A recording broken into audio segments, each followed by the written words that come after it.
Mercy Me is coming to Pittsburgh. The Together Again tour with Mercy Me, Crowder, and special guest Andrew Ripp. Thursday, October 5th. Bring your family and friends to the PPG Paints Arena in Pittsburgh for Mercy Me, Crowder, and Andrew Ripp live in concert. 3 multiple award-winning artists on one stage for one night. Let your spirit soar, your heart sing, and your faith ignite. Mark your calendars for Thursday, October 5th. Get your tickets now at mercyme.org.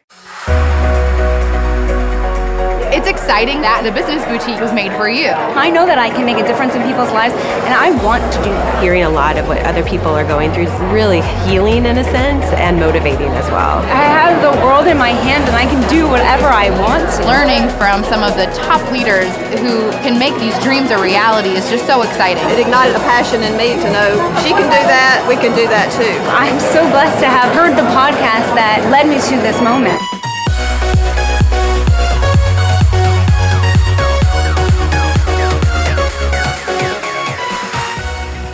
Everyone, and welcome to the Business Boutique Podcast. I'm Christy Wright, and today we're talking about how to use storytelling in your business. Later on in the show, I'll be interviewing photographer Jeremy Cowart about how he tells his story and his client stories through his work. We'll also hear from Karen Stewart about how she built her business using her writing and design skills. I'll also be answering your questions. But first, let's talk about storytelling. I have a confession. In the last 15 years or so of going to church, I'll be honest, I don't remember most of the sermons. I don't remember the scriptures that were taught, and I don't remember the series that we went through. But here's what I do remember. I remember the stories. Now, if you think about it, that's probably true for you. You probably don't remember the sermons or the scriptures or the series, but I bet you remember the stories. For example, I remember one time my pastor told us about a time that he went to the pool. Now, my pastor has 3 boys. At the time, they were 6, 8, and 10. So this is a beautiful Saturday afternoon. He's trying to relax on the pool deck. All of the boys are swimming, and there's a lifeguard, so the boys are safe. So my pastor's trying to relax, and he's reading a good book when his youngest son comes up to him. He says, "Dad, I've got to go to the bathroom." So my pastor says, not in his finest moment, just go in the pool. Well, what happens next is every parent's worst nightmare. My pastor hears this audible gasp spread across the pool deck, and he looks up to find his youngest son standing on the side of the pool deck, peeing into the pool. And of course, he looks at his son and screams across the pool deck, "Son, what are you doing?" And his son looks back at his dad and says, "Dad, you told me to." Y'all, being a mom of boys, I am just preparing myself for these shenanigans. You know, I remember that story and so many others. I remember another time where my pastor was talking about wanting to do something sweet for his wife. It was mid-morning and he was at the office and he decided to send his wife a really nice text. So he drafted the text and it said, "Wow, you looked so good this morning. Can I take you on a date this weekend?" And he clicked send, feeling so happy with himself, only to look down and realize he sent that to his assistant. Y'all, everyone in the congregation that day gasped and laughed because they knew how unfortunate it is when you send a text to the wrong person. You know, the reason that I remember those stories, and you probably remember stories as well, is because stories stick with us. They have a way of getting into our heads and our hearts in a way that nothing else can. You know, when I first started speaking for Dave Ramsey, I taught people about money. That's what the entire speakers group was teaching people about how to get out of debt and get control of their finances. And when I would travel all over the country speaking on this topic, do you want to know what does not work? Get out of debt. Get out of debt, people. Just cut up those credit cards. Cut them up. Stop spending so much money. Why are you spending so much money? Spend less money. That never works. You want to know why? Because people don't need more information. They need inspiration. They need to believe and they need to have buy-in. And the best way to do that is through story. If you want to lead in your business or in your community, if you want to lead and influence and inspire on social media, if you want to build your business and increase your following, the best way to do that is through story. There's no better method of communication than using story to accomplish those goals. For example, if you look at the greatest communicators of all time, if you look at the highest paid speakers, the most effective pastors, the most impressive politicians, all of them are incredible storytellers. They didn't just talk at people. They didn't just communicate information or dictate instructions. They told stories. And through their stories, they led movements, they shaped history, they changed lives, and they impacted the entire world. I'll give you a really practical example. If you're familiar with TED Talks, then you probably know this is the biggest stage that most speakers get to speak on. This is a huge opportunity. So it's kind of like the World Series or Olympics for public speakers. Brian Stevenson is the speaker that has received the longest standing ovation in TEDx history. And do you want to know that he spent 65% of his time on stage telling stories? Even the best businesses are birthed out of a story. Dave Ramsey's company, that now has 600 team members and is 25 years old, started because of his story of going bankrupt. I often talk about my friends Krista Pitts and Shanda Bell. Their little idea of having a little elf in a book that has now turned into a multi-million-dollar company was birthed out of their story, their tiny little tradition of having their own Christmas elf. Stories entertain people, they educate people, and more than that, they engage people like nothing else can. Your listeners and your customers will listen more, they will internalize what you're saying more, and they will remember it more. In fact, our brains are actually wired for story. If you guys need a great book to read on how to communicate more effectively, I love the book called Talk Like TED by Carmine Gallo. This is a fantastic book that will teach you how to be a better communicator, and I'll tell you, it has drastically improved my speaking. In the book, Carmine Gallo actually talks about why storytelling is so effective. Researchers wanted to understand why storytelling works so well, so they actually hooked up a speaker and a volunteer audience to an MRI machine. Now, here's what happened next. As the speaker told a story, the ups and the downs and the highs and the lows and the twists and the turns, certain areas of the speaker's brain were activated. But here's what's so incredible. At the exact moment that speaker's brain was activated in those exact areas, the same exact areas of the listener's brains were activated at the exact same time, as if they were there, as if they were feeling what he was feeling and thinking what he was thinking. Y'all, storytelling is incredibly effective. And here's what's interesting. Your brain is also more active when you hear stories. So for example, if you were to watch a PowerPoint presentation or just watch something with flat information, it only activates the language part of your brain. But stories do a lot more. It uses your entire brain, activating the language and sensory and visual and motor areas. So people are much more engaged when they're listening to stories. I also love how stories build empathy. They build relationships with people. And the goal of business is to help people, to build relationships with your customers and potential customers. If you want to build a relationship, there's no better way to do that than through story. I love the quote by Apple's senior VP that says, "Great brands and great businesses have to be great storytellers." And y'all, this is coming from an electronics company. Storytelling is effective in every relationship in your life, but certainly in business. So let me give you a few tips to telling great stories. You need 3 things for your story to be effective. The first, your story needs to be relatable. It needs to be something that your audience listens to and understands and relates to. So for example, anytime that I'm preparing a talk to speak on stage, or I'm preparing a blog that I'm going to write, or I'm even preparing for a podcast recording like this one right here, I always intentionally try to tell stories that make my listeners think, me too. Me too. I understand that. I know that's frustrating. I get excited about that. Oh man, I've experienced that too. You know, when we tell stories about our kids embarrassing us, all the other parents in the room go, oh yeah, been there, totally get it. Or when we tell stories about texting someone when we meant to text someone else, everyone knows that pit in your stomach feeling of being horrified at whoever the text actually went to. There's something very powerful about stories that relate to your listeners, and here's why. When you relate to your listeners, it builds trust. They feel like you understand them. You get them. It creates this feeling of empathy, and you know what it's like to be in their shoes. And here's the best part.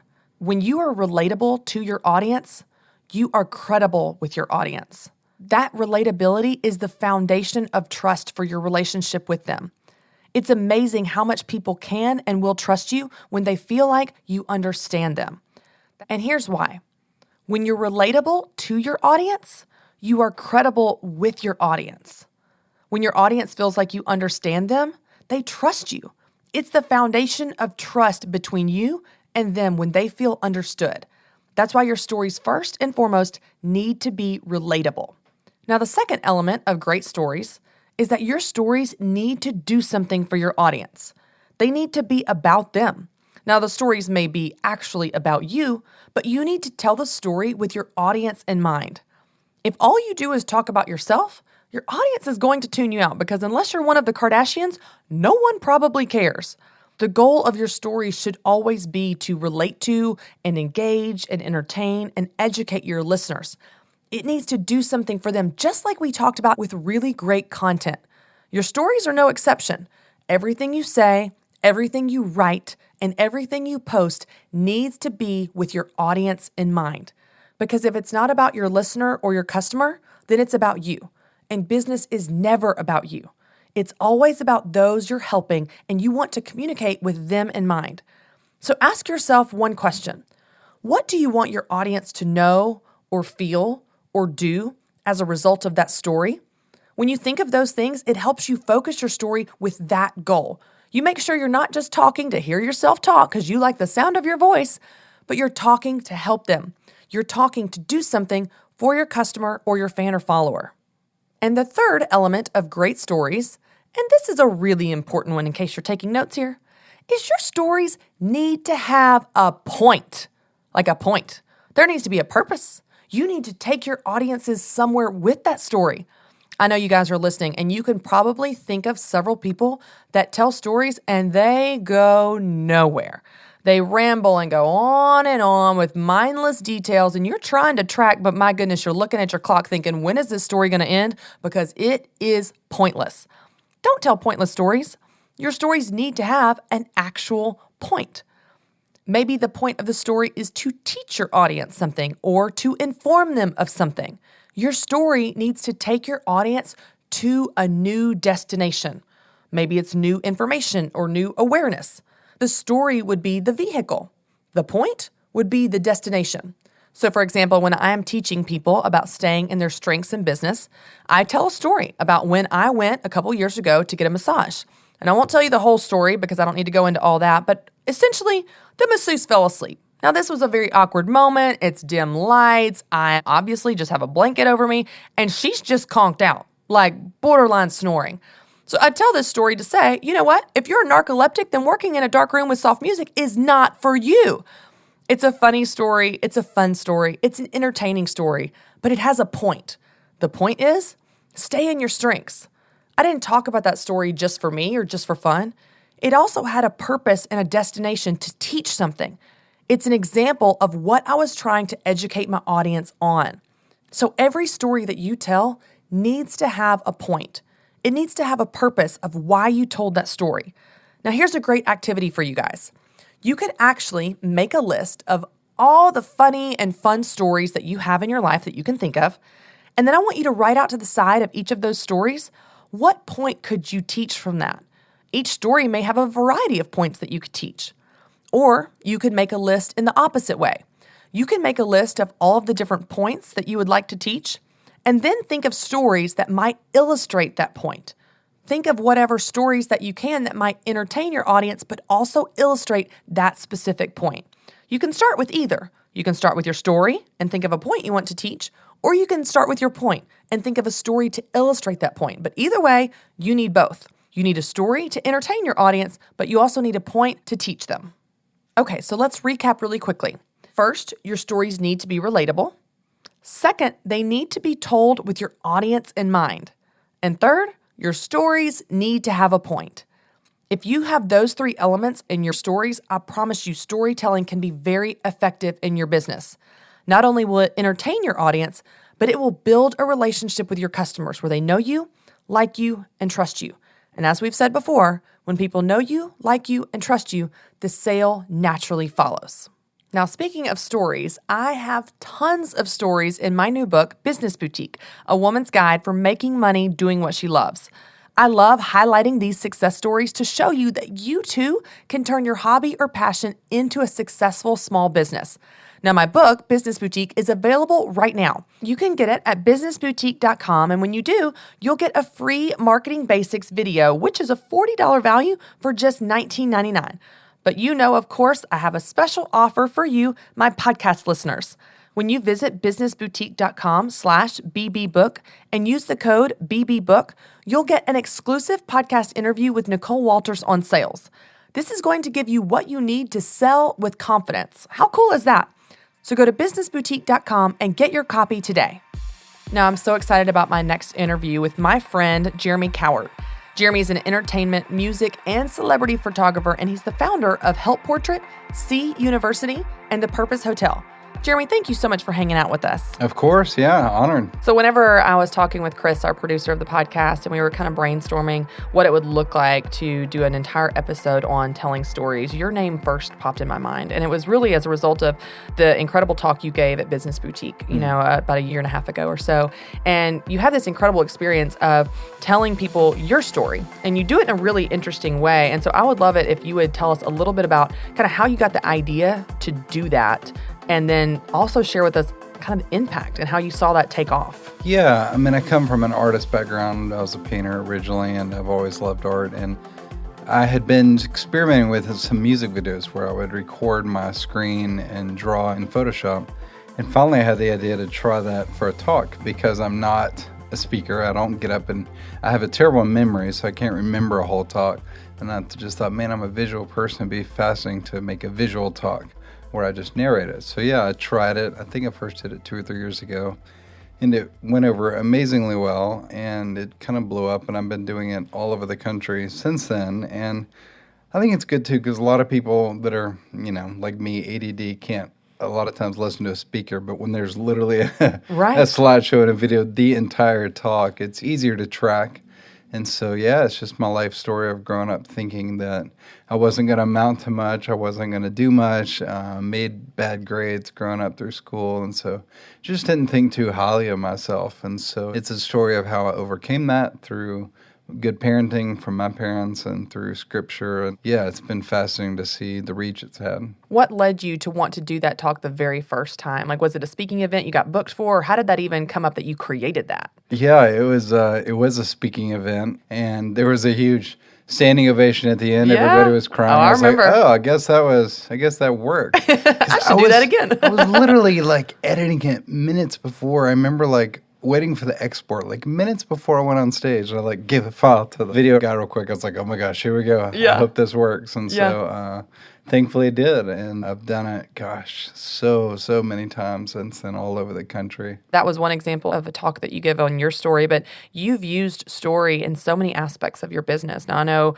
if I remember correctly, you were named the most influential photographer on the internet. So you obviously use story through telling other people's stories through photos, but you're doing a really cool project right now. So talk about what you're working on with the stories of the Portrait Project. Sure, yeah. I love the account Humans of New York. I think the guy has, 17 million followers. Wow. And I love it because it's the only place where there's really no agenda. There's no products being sold. It's just stories of people in New York City and around the world. And I always love it because it's just truth. It's I feel like it's the only account online that's just truth. Just give me some honesty, just take away the gloss that we all put on. And granted, storytelling like he's doing is not a new thing, but it's just the way he does it. It's been really refreshing. So I've always wanted to do something similar, but I'm not about to go camp out on streets in Nashville. I'm a dad, and I've got a business to run, a life to live with my kids. And so finally it hit me. I was like, man, I'd love to do this, but in my own way, in my studio with portraits. And so I've been shooting portraits of anybody. So people pay a small fee to come in for a really quick sitting, 15 minutes. And then I send them a follow-up interview that just has a bunch of questions. And I take those answers and submit that with their photo and post it online. Mm-hmm. And it's been just amazing. I'm really excited because I'm about to actually open it up to the immigrant community and the refugee community and the homeless community. So I've already chatted with several nonprofits in town who are going to be bringing in people to do the same process with me. And it's funny because I've avoided that type of shooting my whole career. I've just always never thought that was my thing. I'm a commercial guy. I'm never going to be the public, come in and get your headshot or whatever. Right. But I'm doing it, and it turns out that I love it a lot more than commercial photography. So it's been a blast, for sure. There's a quote. I was just going to look it up, but I'm going to quote it wrong. I don't remember who said it. You may know, but I love it. It says, there's almost no one in the world that you couldn't love if you knew their story. Yeah. It's like just hearing people's story. It gives you this, we're connected on this common humanity and hearing their background and hearing where they come from. And I think it's so cool that you're doing that through photos, certainly, but also the interview aspect of this, where you're literally telling their stories and you have these incredible quotes that you're pulling of things they said and their perspective and their heart and their struggle and their triumph, in many cases as well. And I think there's something in this common humanity of understanding and hearing other people's stories that brings us together. And what a poignant time for something like that when you look at just even our culture and what our world's going through with politics. And we won't get into all that, but when you start to look at the stories represented in the people that we meet, it changes the relationship. And I think that you even have a business implication of this because your customers are no longer transactions. Your vendors are not there just to serve you, but these are human beings that have a story. Yeah, that's why I love it so much, because even though so far everybody, they are clients, they're paying to come and have their portrait taken, but they're allowing me to share their story. And so to me, even though it is a business, it's not a business, because this feels like personal work. This feels like passion flowing out of me, because I'm doing some really bizarre things with lighting. I get to be an artist. I get to share their story. It is right down my alley, and it's a good in-between. Like, I have my former career of being a full-time photographer, my future career of running a hotel. Right. And this has been the perfect bridge of still shooting, but in a much more human storytelling kind of way, which I think will lead beautifully into the hotel. Well, and I love what you said about it doesn't even feel like business. It feels personal. And that's what I hear again and again from women I coach and women I work with. They're like, I do it because I love it. I do it because I can't not do it. You use the word passion, use the word calling. You can fill in the blank with the word you use to describe the thing. But it's something, like you said in your words, it flows out of you. It's just a natural part of who you are. And that really is the best business, because you're helping people doing what you were put on this earth to do. It really is. Yeah, like I think 2 nights ago, I woke up at 2 a.m. out of sheer excitement to go to work and to do it again. I can't tell. I don't think that's ever happened with commercial photography. Right. And that's weird, because I've shot a lot of big celebrities and I've done a lot of cool things, but I've never woken up just because I'm that excited. Like, that's how much I'm enjoying this process. And so it's really kind of like shockingly refreshing. And do you think that is because it's the story? What do you think that is firing you up that way? I've rewritten the rules. There's a lot of things about commercial shoots that I don't like. Okay. A lot of times they choose the worst images. A lot of the times you can't show the work that you've created because of copyright buyouts or all kinds of stuff. There's just all kinds of red tape with commercial photography. And a lot of times I don't even have creative control. I'm just one guy in a larger process. I'm the guy taking the pictures when a million other things get done. Whereas with this, it's one-on-one, it's intimate, small, there's no crew, there's no politics, there's no red tape. It's just me and the person telling their story, and me doing what I want creatively with the lighting and the processing of the images. And it's like feeding my artistic heart in a beautiful way. That's really cool. One of the things that I have really enjoyed through Business Boutique, and it's kind of like what you talked about, where you wake up and you're like, I can't wait to go do it again. As moms, I work with a lot of women, as you know, and it's very easy. And I think even dads experience this for sure, where there's a little bit of that parent guilt of like, you feel a little guilty of like, oh, am I taking away time from my kids? And what I encourage people is, moms or dads for that matter, is when you're doing something that you love, you don't have to have that guilt, because this is something that it doesn't even feel like work, because you're doing something that's also important to you. It's not focusing on what you're leaving behind, but focusing on the moment that you're in. And maybe you work a lot, or maybe you work a lot during a certain season because you love it so much. Like, for example, when my boys go to bed at 7 o'clock at night, and if my husband's like either not home or he's watching a documentary about some 70s band that I don't care about, like I'll pull up my laptop and start working on some stuff. And it's not because I'm a workaholic and I'm crazy and I don't have a life. It's like, I love it. Yes, I love what I'm doing, and I wake up excited, just like you said. Now, Jeremy, one of the things that I think is certainly your strength, and you just said this yourself, is that you're a creative. And I am too. And I have a background in business, so I kind of wear these two hats to help women with business side of things, but also relating on the vulnerability of creativity photography and what that process is like. How would you advise our listeners, or what ideas do you have that you could take these gifts of telling story and being a creative and apply it even if you're not in a creative business? Like, there are a lot of our listeners that they don't run businesses that are necessarily creative. Like, could you give them some tips on how to apply story to something that's not necessarily a photography business or something like that? Well, I would tell them to go watch the infamous TED Talk by Simon Sinek, The What versus the Why. Okay. Because to me, that is what he's getting at, essentially a story, as he talks about, so many companies talk about you should buy us because of what we are. Right. But Apple came along and changed that to you should buy our products because of why we do what we do. Right. And it's really the story, in my opinion. And that's what we'll do with the hotel. Like, the hotel is going to be all about, come stay at our hotel because we're helping people. We're changing the world. We're supporting 100 nonprofits. Yes, we'll have clean rooms and nice beds and a pool and rewards program, whatever, all that stuff. To me, that's boring about the hotel industry. Those That's things a given. are like, it's an expectation. yeah, those things are like the what. But come be with us because of why we're doing it. And again, to me, that's the storytelling aspect. And I think that does apply to every business out there. We have a business plan that we walk women through at our events and also in my book. But of the business plan, there are 4 tiers and multiple steps in each tier. And the very first step of the very first tier is why. Why are you doing it? And to your point, if you can get to the root motivation that you have, your values, your drive, your heart behind it, then it doesn't matter if you're an accountant or an organizer or you're doing paintings or you're doing hair bows or you're walking dogs. If you lead with why, through your marketing, through your storytelling and everything that you do, then you're attracting a different customer that believes in what you believe in versus I'm just here to give you money for the products you sell or the service you provide. And story is just such a great vehicle to do that. Story,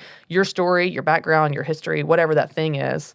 Donald Miller has been so successful with teaching story brand and teaching how the entire world kind of operates, and we speak this language of a story arc, and that's what we understand, and it's how our brains are wired. Yeah, it's amazing his 7 steps. Like, that is truly, like, sticks with me all the time. Yes, and it's so think simple. about that. And even in my own story that I did at Business Boutique, like, I realized, oh my gosh, the 7 steps were in my video. Right. Like, my parents were the guide. Right. I was the character. The problem was I didn't think I could do Right. anything. It's like all there. Right. And it's interesting because it's very, I think for most people, probably intuitive. Like, you didn't know story brand when you wrote that talk. Yeah, But as exactly. you looked at it, you're like, oh, I was telling a story and it had all the right elements. And so when you start to learn these skills and even be more intentional in using story in your business, in your case, for example, the portrait project, like you understand a story arc. And so you're intentionally telling these stories. It's not accidental that you're asking the questions you asked to post the things that you post. Exactly. But when you start to do that and learn those skills, how much more of an impact can you make in your business? How much more can you lead and inspire and educate and help people? Which is really what business is about. For profit or nonprofit, like, business exists to help people. Yeah. And so when you start to tune into that, you can be that much more effective in your business and in making an impact that you want to make. Exactly. Jeremy, I know that you've had such a cool story yourself and such a cool journey, and you've gone through different seasons from being a painter to having a little 3-megapixel camera that you took photos with, and now fast forward years, you've shot celebrities and you're doing the Purpose Hotel and all these things. Through your journey, what are some things that you've learned as like, man, I wish I'd done this different, or man, this was something I didn't see coming? What are some pieces of advice for our listeners? Many of them are creatives like you, whether that's photographers or wedding planners or whatever. What are some pieces of advice that you would give them just in general on business from your experience where you are now? Well, it's truly ironic and funny that I'm sitting in this building, because I think when creatives do what they do, they think, oh, I'm going to go change the world with my photography or my writing or my, whatever. And they don't realize that they're signing up to be a CEO. They're undercutting they're not paying enough attention to the money, the business. And I'm not just saying that because I'm on your podcast. Like, this is what I would say to anybody. It's a struggle. It's true. You have to think of yourself not as a photographer. If you're running a photography business, you have to think of yourself as a CEO. Shooting is going to be one small part of what you do. I often tell people that I'm a full-time emailer who sometimes takes pictures. Like, I am running a business every day. Right. And I wish I had better paid attention to Dave a long time ago. I wish I had applied all these things that we're learning about money and business because they're so crucial. Money management and marketing and branding is so many of the things you cover in the Business Boutique. People just don't think of themselves when they pursue their passion. They don't think, oh, I'm about to become a CEO. They just think, oh, I'm just going to be super creative and change the world with my art. Well, that's possible, but you got to do that with a lot of other skills and not just, the art itself. Right. That's a great word. I found the same thing certainly in my research where many women that I work with, they don't, and even creative or not, they don't get into business because they love business. Mm-hmm. They get into it because they love their thing. Exactly. Whatever that thing is. Yeah. The business is just a way to share that with the world, but because they hit a wall and they get overwhelmed or they have questions they can't find answers to,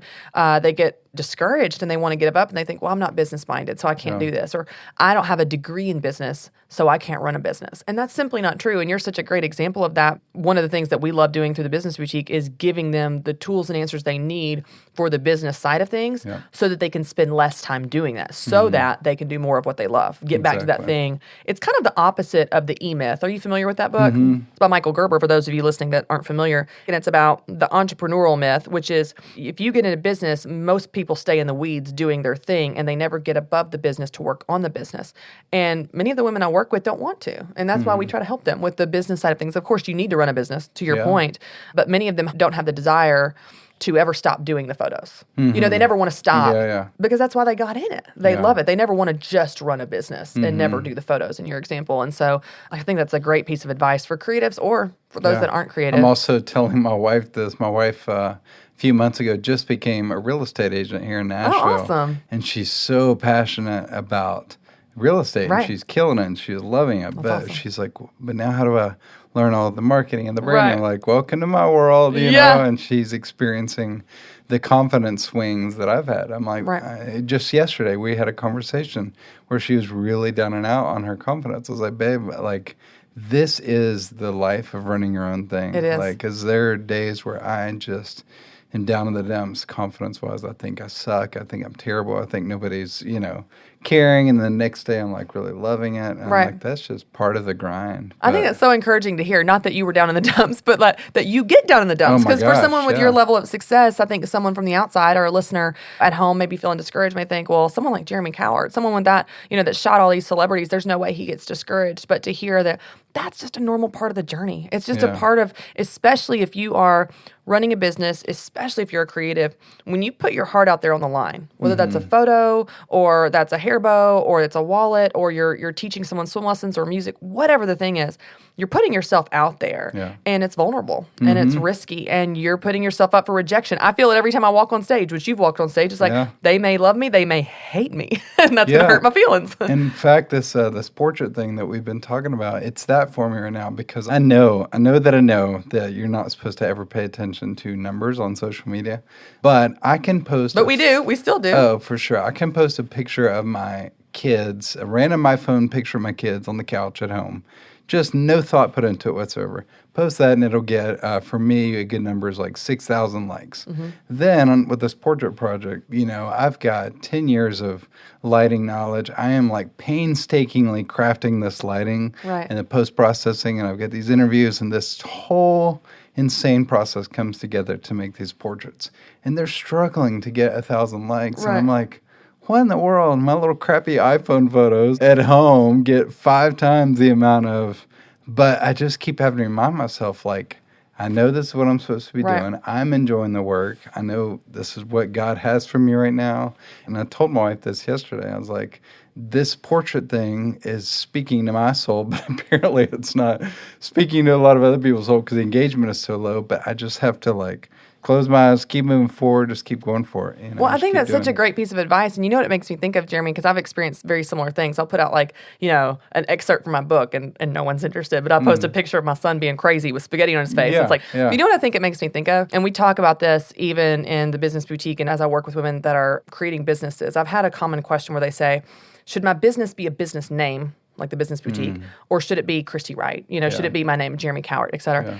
And I said, you can do either. There's really no right or wrong. But if you choose a business name, you will still inform that in every way. You are the brand because you're the business owner. And what's so interesting is what I've found, and this is just my perspective, but it may be true for your situation, is people don't follow you on social media, they don't hire you as a photographer, they don't support your work because of the lighting. They support it because they love you, you know, and that's the reason they probably are connecting with your children photos more the perfect lighting photos. And same is true for me. It took me a long time to realize that, but that's absolutely true. It's like you are the brand. They love you, not the technique, you know, and start with why example from Simon Sinek, not the what, you know, it's who we are that is connecting with people. And in a way, that's an even greater potential for impact of the trust that's built there and the relationship with your customers, that it's more than just a paying customer transaction. Yeah, and I know that, you know, I know that like people are following our adoption journey, but it's still like as a business owner, you're like still like, come on, people. I need you to appreciate this. Do you see what This is art.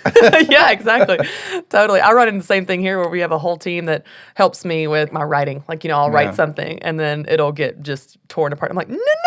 What have you done? Why did you change that word? That's not the word I wanted. This is art. This is such a great example. Well, Jeremy, you have just such an incredible story, and you have, as an artist, been able to really leverage storytelling in a way that does make an impact, whether that's through the talk that you give or the Purpose Hotel and people getting to follow that journey, even with you, that story of the Purpose Hotel and what you're doing with that, or the portrait project. And I think it's such a great model for us to learn, regardless of your type of business, regardless of profit or nonprofit, how you can use story in your business and how you can really use story to make a difference and to help people. So I would love it, as we wrap up, if you would maybe leave our listeners with some words of encouragement around being able to tell their story and having the courage to do so, because it's a little scary, as you know, to tell your story. So maybe give them some words of encouragement to tell their own story in their business. Yeah, I mean, as we were talking about earlier, I mean, people crave, when I say people, I mean the world or whoever's watching us, crave vulnerability. And on the flip side, it's so hard for us to be real and to be vulnerable. But at the end of the day, that, like you were just saying, people invest in you, follow you, buy your products, whatever, because of you, much more so than your art or your skills. They want to know you. So in the world that we're in, you just have to put yourself out there. And I think that's why it's worked for me. It's just I wear my heart on my sleeve. I bawled on a Facebook Live video a few weeks ago, my wife and I, talking about our Kickstarter. And I don't know, you just have to be real and vulnerable. And, you know, you've done an amazing job of that. And not to say that you should exploit yourself for the purpose of business, but I just think we're entering this age where business is so much more relational. It's not like Seth Godin, you know, it's not the product, it's who you are. And so I would encourage people to continue doing that. Yeah, I think that's a great piece of advice, because I remember you telling me the very first time that you not just gave that talk, but at the end of the talk talked about the Purpose Hotel for the very first time. We were backstage at Business Week. You're like, I did this the other day. It was the first time. I don't know, should I do it again? I was like, yeah, you should do it. Oh my gosh, that was terrifying. But it was so great because it's you doing exactly that, you modeling that for them and being vulnerable, like, hey guys, I have this dream and it feels really silly to say it out loud, but here's what I see and here's what I envision and here's what I'd love to happen. And you reminded me, because I'd forgotten about that, and I'm now remembering that feeling. Like, it's cute to say I was scared, but no, really. No, like, really. I was utterly terrified, horrified, embarrassed to say a dream that big. Like, yeah, I'm going to go build a global hotel chain. Right. Yeah, sure. And it still feels crazy. But yeah, we're stepping into it and we're doing it. In the Business Cheek, one of the first steps in the plan, in addition with why, the next one is what's your dream? And I talk about how dreaming is scary and dreaming is vulnerable and you feel silly for saying it out loud. But when you do, in your case, when you did, the ground starts to move beneath you and people start to align themselves with your goals and they raise their hand and say, you can do this and here's how I'm going to help and I want you to do this and you need to do this. And life is breathed into that dream. And eventually, over time, one tiny step at a time, that dream doesn't sound so crazy. You're like, oh my gosh, you know what? Tomorrow I'm meeting with the architect and I'm designing this stinking hotel. Like, this dream is happening. And so, no, that's true. Like, on all of my bad days lately, which there have been plenty of just doubting the hotel again, I just remember like all the thousands of people that have spoken life into it. No, we believe in this. We believe in this. Someone flew me to Texas a few weeks ago just to pray for me and rally behind the hotel. And I just have to remember those people and keep pressing forward. Absolutely. Well, you're doing a great job. So, Jeremy, I'm sure our listeners would love to connect with you and learn more about the Portrait Project and also the Purpose Hotel and everything you're doing. So how can they connect with you? Yeah, they can follow me online on all channels. I'm just at Jeremy Cowart. They can sign up for the Portrait Project at jeremycowart.com/portrait. And the Purpose Hotel is at thepurposehotel.com. And then I have an online platform where I teach photography at ceeuniversity.com. That's SEE university.com. Perfect. Jeremy, thank you so much for being here. I know our listeners have gained so much from hearing your story, but also just the takeaways to apply to their business. And I have as well. So thanks for being here. Sure. Thank you for having me. I hope you guys are taking notes because there is so much wisdom in there. Now, if you want to know more about building your brand and growing your business, you can come to the Business Boutique event in Nashville this November 2nd through the 4th. Donald Miller is going to be there talking about how to tell your story to better connect your audience with your brand. There's also going to be an amazing lineup of other speakers in every facet of business. Now, guys, this is going to be a really fun event and you don't want to miss it. Of course, you know I have a special code just for you, my podcast listeners. Use the code BBWright at businessboutique.com and you'll get $10 off any ticket to the Business Boutique event. That's BBWRIGHT. I promise you will love this event, so don't miss it. Now let's listen to a story about a woman whose business has grown because she decided to get creative and find new ways to scale.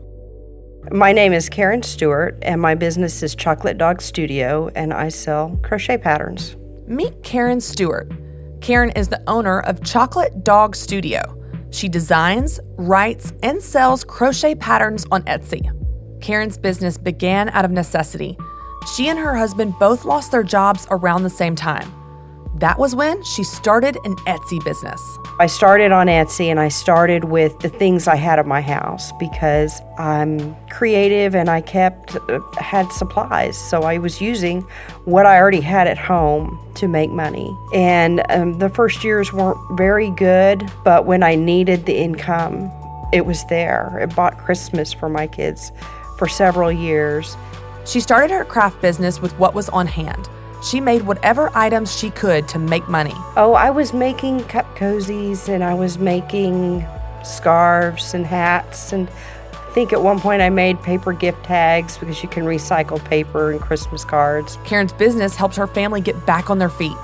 Although her business was going well, in order to grow, Karen realized that she needed to make some changes. I started selling patterns about 2 years ago, and in January, someone shared an afghan that I had made on Facebook as a temperature afghan, and I had 50,000 views in one day, and I sold $1,000 worth of patterns at $2.50 a piece. That's a lot of crochet patterns, and that's when I caught the vision. But I didn't know what to do with it. I didn't know where to go or what should happen next. And Business Boutique really helped me fill in my business plan and gain some direction. And I've kind of had a blog, but since then I now have an editor who edits my blog posts, which is fabulous.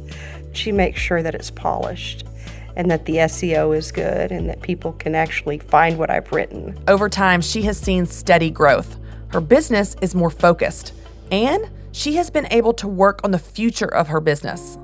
I came to Business Boutique, and I gained the courage to do what I needed to do. I'm writing more patterns. I'm more focused. Instead of selling things I shouldn't sell, I've been able to say, no, that's not what I need to do. I need to focus more on this. I need to design this. Instead of just doing what seems right at the time, now I have a plan, and it's a couple months out even. You know, I have posts planned for my blog. I have ideas for patterns planned, and it's just giving me more of a framework to hang all that creativity on, because you have a real creative person without a framework. You don't have a business. You just have a mess. Karen has cut out custom orders and started making YouTube videos. She is more in control of her business than ever before. Now there's more structure. I'm checking the statistics to see how my business is doing. I'm checking analytics. I'm checking Facebook analytics to see, is my message getting out? Am I saying the things I need to say? Do I need to change what I'm saying? I got a lot of tips last time about internet marketing, and it really helped me to see how I needed to change what I was doing on the internet. Karen keeps moving and keeps working on her business. And she has high hopes for the future. Over the years, it's evolved. I've made mistakes. I've learned. God has enabled me to just build a business with what I have on hand and to make an income that fits in around my family and the responsibilities that I already have there. Wow, what a great story. Now, if you guys have been listening to the podcast for any amount of time, you've seen and heard the success stories that we've been talking about. You hear about women winning in business because they got the help they needed. They applied what we're teaching, and it has changed everything.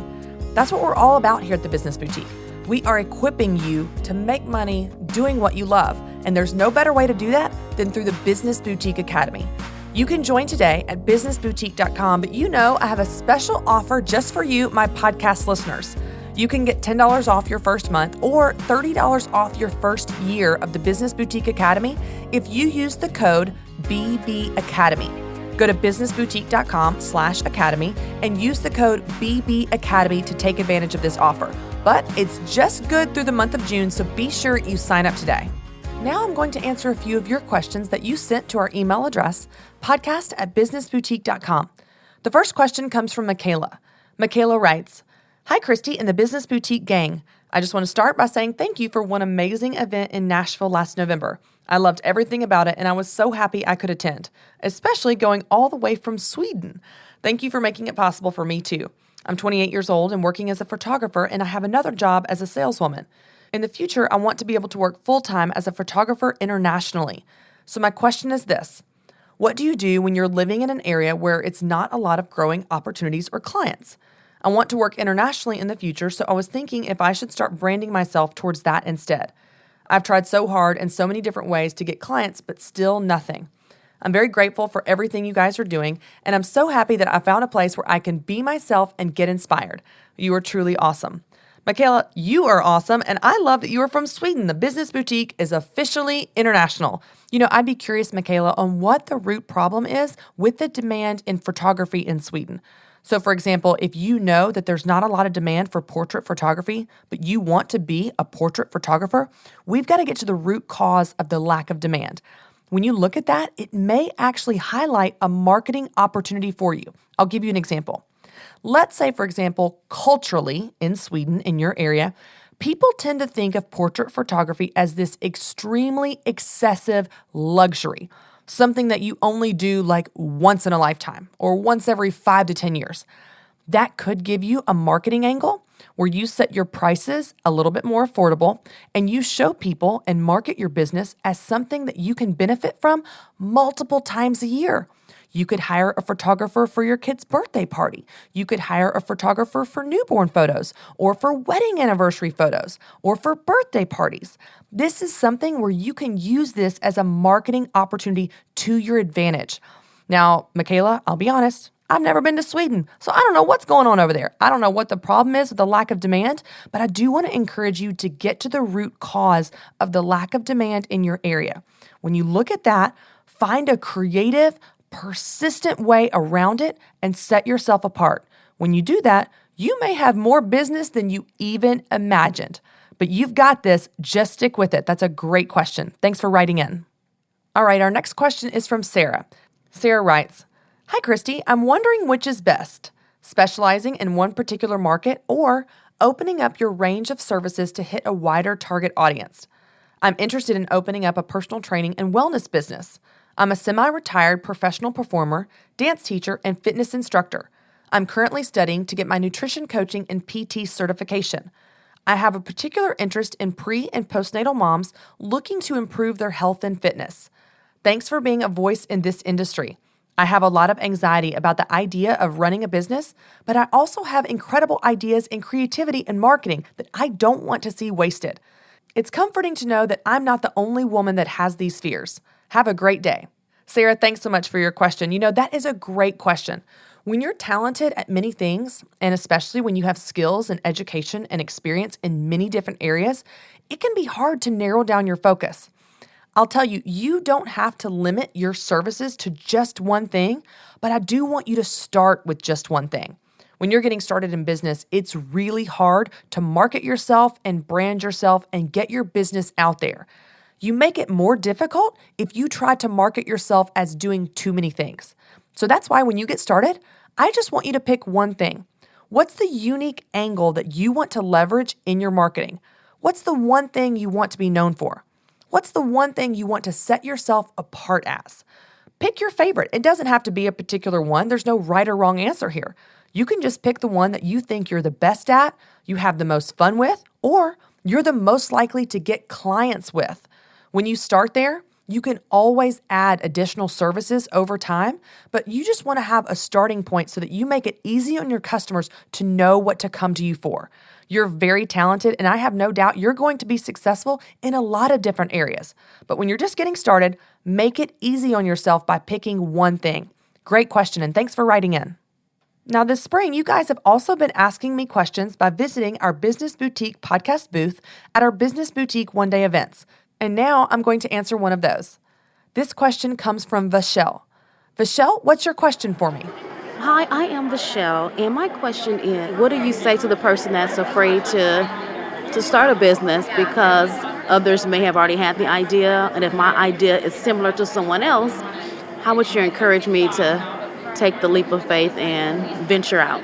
Vachelle, that is a great question, and I'll tell you, it's a fear that many people have, myself included. You know, it's very easy to think, well, there's someone already doing it. There's someone doing it better. There's someone that has more experience than I do. They have more social media followers than I have.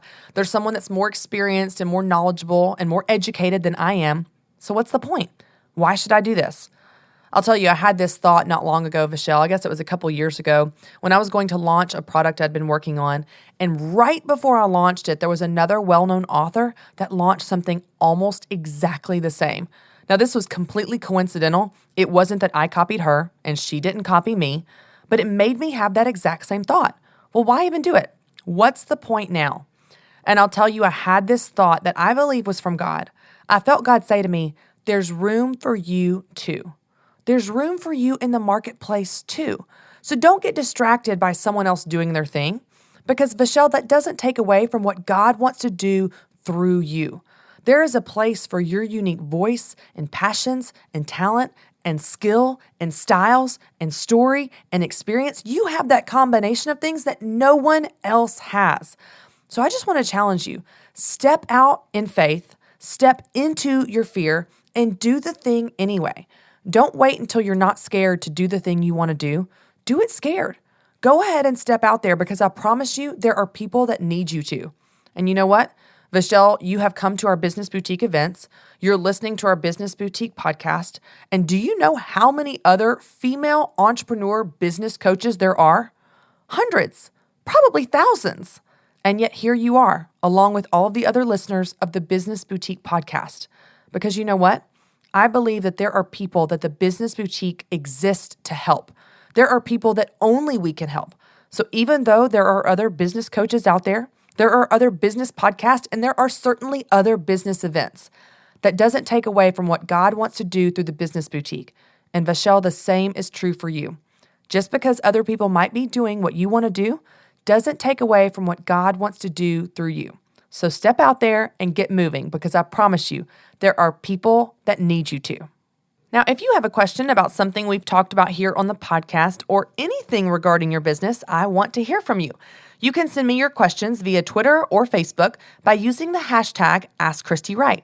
We've also set up a group in the Business Boutique community at businessboutique.com called hashtag AskChristyWright. So send me your questions. I would love to hear from you. Now, before we go, I want to remind you guys about the Profit Potential tool. If you go to businessboutique.com and enter your email address, all you have to do is answer a few simple questions about your business. Then, the tool calculates all of the most important numbers in your business and shows you a complete snapshot. It shows you how much money you can earn for the year. It shows you how you can decrease your costs and increase your personal income. And you can even change those numbers in real time using the sliders at the bottom. Y'all, this tool is completely free and it's so easy to use. So go to businessboutique.com and get started to see your profit potential today. Now, your homework for this week is to make the list I talked about earlier. I want you to make a list of stories that you'd like to tell to your customers or your followers, and a list of points that you want to teach from those stories. Now remember, you can start with the story or you can start with the point, but you need both. So go ahead and get started on your list, and then posting content in your business in the upcoming weeks and months will be that much easier. Now that's it for this week. Thanks so much for hanging out with me as always, and don't forget to subscribe to the podcast. For more encouragement on how to make money doing what you love, visit businessboutique.com.